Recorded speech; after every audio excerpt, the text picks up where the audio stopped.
Hello, in this video, I'm gonna show you how to enable automatic mop extension on your DREAME X30 Ultra.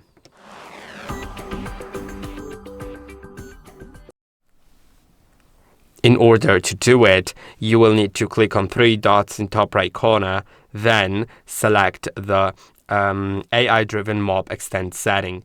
Now you can set it to different settings, and now what it means before we turn it on is it can extend the right mop. It can just swing it out in order to clean along the corners and edges like walls, table or chair legs, and everything to improve cleaning coverage.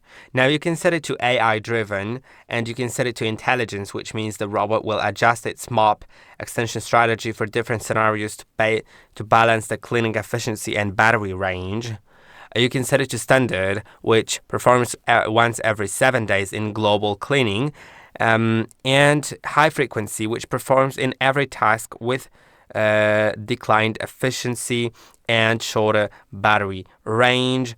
Now, mop extension for gap cleaning can also be enabled, which means for the low overhanging areas that are hard to clean, such as the bottom of the cabinet, refrigerator, or anywhere else where the whole robot won't fit, it can extend that mop in order to clean underneath just a little bit, just slightly, and then intensive cleaning for furniture legs means for the table or chair legs, the robot will adopt a strategic route with mop extension to increase the cleaning coverage. So these settings can be adjusted, and I hope that this video was helpful. Don't forget to like and subscribe, and I'll see you in the next one.